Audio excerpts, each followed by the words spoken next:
The village lies in ruins, its fires still smouldering from the brutal raider attack.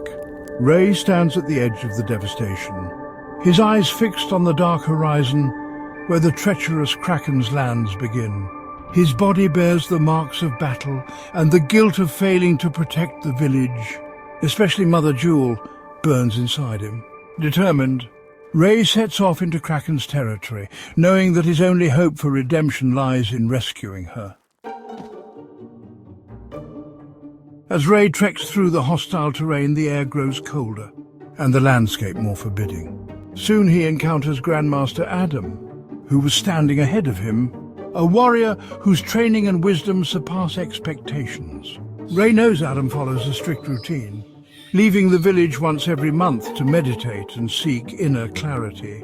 Though Ray feels the sting of guilt for Mother Jewel being taken while Adam was away, he never places blame. Ray stepped forward and spoke in a low, pained voice. I know your routine, Grandmaster Adam. You leave the village every month seeking wisdom. I never blamed you. It was the circumstances. But Mother Jewel, she was taken while you were gone. Upon hearing what Ray said, Adam's steady gaze met Ray's, his calm demeanor a testament to years of rigorous training.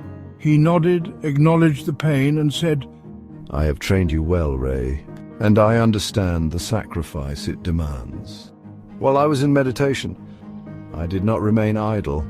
Through my visions and the whispers of the ancient spirits, I learned exactly where Mother Jewel is held. The raiders have set up a stronghold deep within these lands, and her life is in imminent danger.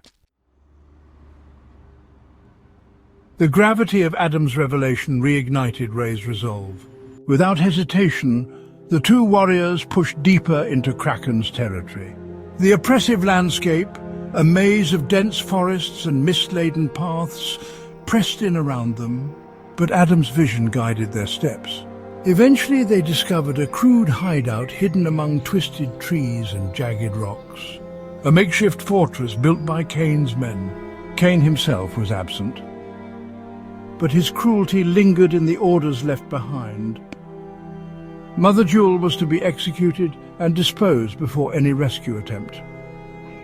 Upon reaching the hideout, Ray and Grandmaster Adam didn't even hesitate as they launched their assault on the raiders with fierce force. Their movements were seamless, Ray's fueled by vengeance, Adam's by trained precision. The clash of steel and the cries of battle rang through the hideout until at last they reached the chamber where Mother Jewel was imprisoned, bruised but alive.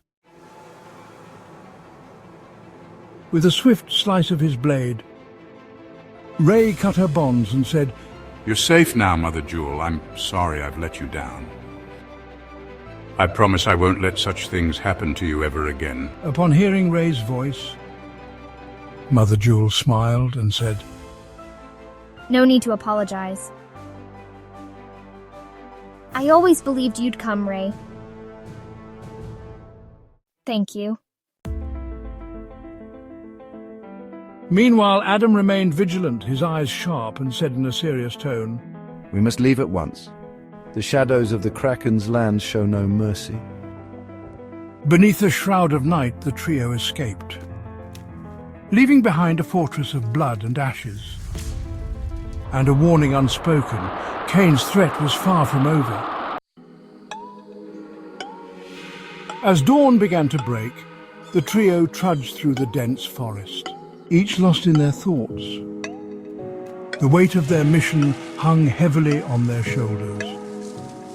They knew the battle was far from over, but they also knew they had gained something invaluable, a deeper understanding of their own strength and unity.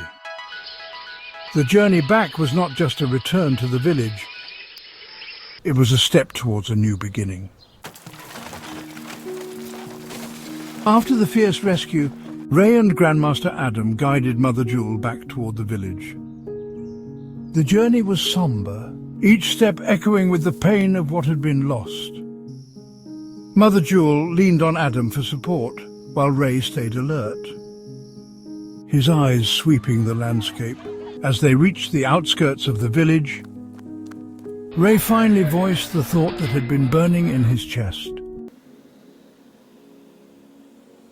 I must go back to Kraken's lands. I need to find where Kane has gone. I need to end this.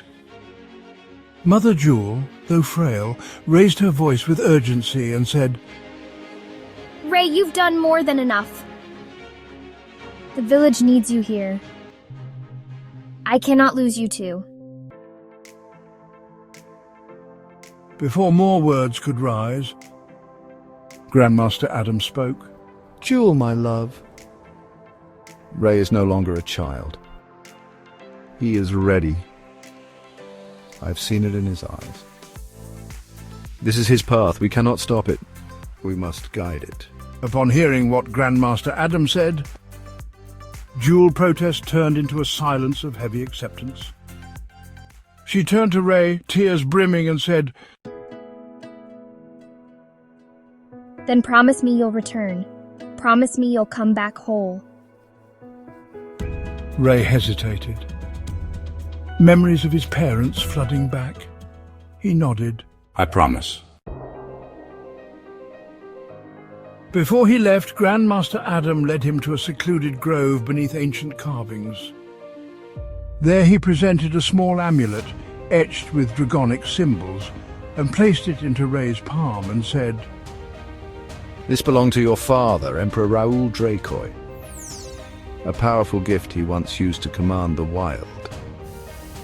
He scattered his powers long ago, fearing they might fall into the hands of your uncle, Drax Dracoy. Drax, driven by jealousy, sought to overthrow him.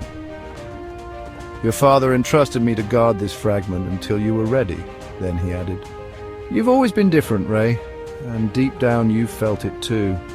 You may not remember, but when Jewel and I first brought you to the village of Stallion, we lived cautiously, always watching the shadows, not out of fear for ourselves, but for you. We were worried that if your powers awakened too soon, the villagers would sense something. Ask questions we couldn't answer, questions about where you truly came from, and who you truly are. This is just the beginning. Powers like this lie hidden all over the world, and your journey will unlock them. The amulet glowed faintly as it bound to Ray's spirit. He felt its energy rise within him, awakening a dormant part of his soul. With nothing left to say, and farewells exchanged, Ray turned toward the darkened path ahead. His future lay not in the comfort of safety, but in the perilous pursuit of truth, vengeance and destiny. With the wind at his back and the power of the wild in his blood, Ray disappeared once again into the unknown. To be continued. Hey, it's Ray here. If you want to know what happens next, follow the Bookworm YouTube channel for more interesting videos and updates. See you on the other side.